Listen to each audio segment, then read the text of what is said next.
Hello and welcome to my channel. और आज मैं आप लोगों के लिए बहुत ही इंपॉर्टेंट अपडेट लेके आई हूँ। जैसे कि मैंने आप लोगों को बोला था, जैसे ही सीबीएसई का सर्कुलर आएगा, I am going to update you all. And this circular is basically for all those student who are unsatisfied, जो कि री एग्जाम देना चाहते थे और जिनको ये नहीं पता है कि हमारे मेन सब्जेक्ट्स में क्या क्या है। क्योंकि आप लोगों के बहुत सारे क्वेश्चन आगे, हम एक एग्जाम दे सकते हैं या हमें सारे एग्जाम देने पड़ेंगे, एग्जामिनेशन की फीस क्या होगी, एग्जामिनेशन कहाँ पे होंगे, तो इन सबसे रिलेटेड पूरा का पूरा सर्कुलर आ गया है। और सीबीएसई ने बड़े क्लियरली मेंशन कर दिया है कि क्या क्या सब्जेक्ट्स हैं जो कि आप दे सकते हैं, क्या क्या आप लोगों के फीस रहेगी और आप लोगों का क्या पूरा प्रोसीजर रहेगा, पूरा का पूरा मेंशन कर दिया। चलिए आइए अभी हम लोग उसी चीज को डिस्कस करते हैं। देखिए, जैसा कि आप लोग जानते हैं, मैं बिना सर्कुलर आप लोगों से इन्फॉर्मेशन शेयर नहीं करती। तो आप ये देख सकते हैं, दिस इज अगस्त 2021 और जस्ट अभी आया है सर्कुलर।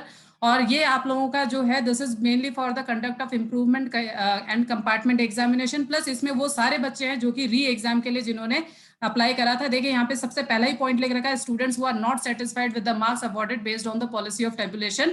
यानी जो बच्चे जो भी अभी सेटिस्फाइड नहीं हो रहे हैं, क्योंकि बहुत सारे बच्चे ऐसे हैं जो कि अभी सेटिस्फाइड नहीं थे, तो उन सब के लिए देखिए, मैं आपको बाद में इसके और भी फर्दर वीडियोस बना बना के बताते जाऊंगी। लेकिन अभी मैं आप लोगों को जो मेन पॉइंट दिखाना चाहती हूँ, सबसे पहले आप ये देख लीजिए, these are the list of all main subjects. अब आप लोग ये देख लीजिए, इनमें से अगर आप लोगों को जिन जिन सब्जेक्ट्स के पेपर आपको देने हैं, तो आप इनमें से ये सारे के सारे आप पेपर्स दे सकते हैं। यहाँ पे सीबीएसई ने कोई कंपल्जन नहीं रख रखा कि आप एक ही सब्जेक्ट में पेपर दे सकते हैं, क्योंकि देखिए पहले ये भी बहुत ज्यादा रूमर आया था कि हम एक ही सब्जेक्ट में पेपर दे सकते हैं। तो आप इसमें से डिसाइड कर सकते हैं कि आपको यहाँ पे किस किस में पेपर देना है। ये पूरी की पूरी लिस्ट है। इसकी डेट शीट अभी तक नहीं आई है। डेट शीट सीबीएसई जो है बहुत जल्दी रिलीज करेगा। This is the first important thing. फिर इसके बाद में जो सेकेंड इंपॉर्टेंट थिंग है, दैट इज कि ये देखिए यहाँ पे आप लोगों के लिए है, ये जिन जिन स्टूडेंट्स ने मेरे को बहुत ज्यादा रिक्वेस्ट भेजी थी, मेरे से बहुत सारी इंफॉर्मेशन पूछी थी कि देखिए, अगर आप में से कई स्टूडेंट्स ऐसे हैं जो कि पास डिक्लेयर हो गए लेकिन वो सेटिस्फाइड नहीं है, क्योंकि मैक्सिमम मेरे पास में इन्हीं बच्चों से ही रिक्वेस्ट आई थी। तो देखिए, मैं आप लोगों को बताती हूँ, यहाँ पे सीबीएसई ने बहुत क्लियरली बोल रखा है कि आप एक या एक से ज्यादा पे आप अपना एग्जाम दे सकते हैं। आप लेकिन आप ये चीज ध्यान रखिएगा कि जो आपके मार्क्स होंगे वो फाइनल होंगे। ये बहुत ही अच्छी बात है कि देखिए, मान लीजिए आपके खाली एक सब्जेक्ट में अगर अच्छे मार्क्स नहीं थे, तो you are having that flexibility. आपके दो सब्जेक्ट में अच्छे मार्क्स नहीं थे तो आप दो के एग्जाम दीजिए, आपके तीन में अच्छे नहीं, आप तीन के दीजिए।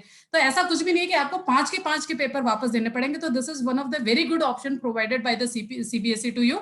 फिर ये पूरा कंपार्टमेंट वालों के लिए मैं उनके लिए अलग से एक वीडियो बनाऊंगी। फिर इसके बाद में देखिए अगला आ रहा है कैंडिडेट्स प्लेस्ड इन कंपार्टमेंट। ये वाला भी कंपार्टमेंट वालों का है। हाँ, फिर यहाँ पे आती है बात, आप लोगों ने मेरे से ये भी पूछा था कि आप लोगों को एग्जामिनेशन फीस पे करनी है या फिर नहीं करनी है।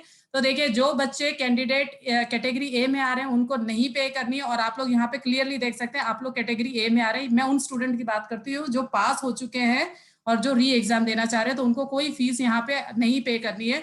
दूसरी इन्फॉर्मेशन आप लोगों ने यही पूछी थी कि एग्जाम कहाँ होगा, तो यहाँ पे देखिए सीबीएसई ने बोल रखा है that CBSE is going to decide. वो जहाँ पे भी अपने डेजिग्नेटेड सेंटर वो बता सकती है, तो यहाँ पे कोई चेंज नहीं आएगा। अगली इंपॉर्टेंट चीज रिलेटेड टू योर सिलेबस, आप लोगों ने बहुतों ने पूछा था कि मैम सिलेबस सेम रहेगा या सिलेबस चेंज हो जाएगा, पैटर्न सेम रहेगा या चेंज हो जाएगा। ऐसा कुछ भी नहीं है। सीबीएसई ने बोला वही का वही रहेगा।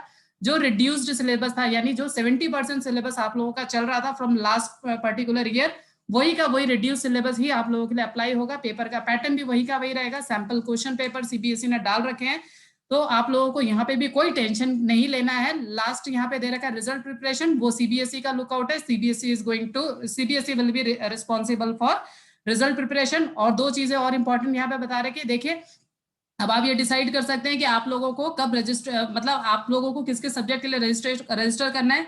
उसके लिए अभी तक कोई भी लिंक नहीं आया हुआ है। जैसे ही और आगे फर्दर अपडेट्स आते जाएंगे, I am definitely going to update you. But I am very happy कि सीबीएसई ने ये स्टेप जरूर लिया कि आप लोगों को ये एक ऑप्शन दिया है कि आप अपने मर्जी से आप ये डिसाइड कर सकते हैं कि आपको एक सब्जेक्ट में पेपर देना है, मल्टीपल सब्जेक्ट्स में पेपर देने, दिस इज योर चॉइस। और प्लस जो आप लोगों को ये डाउट था, this is again very important, आप किस किस सब्जेक्ट में पेपर दे सकते हैं, ये सारा है। तो मैक्सिमम बच्चे इस चीज का फायदा उठा सकते हैं। अगर एक या दो सब्जेक्ट की वजह से आपके परसेंटेज डाउन आ रहे हैं, तो definitely you should go for this option. और इससे रिलेटेड जो भी इंफॉर्मेशन आएगी, I am going to update you as soon as possible. Thank you so much for watching this video and I will see you next time.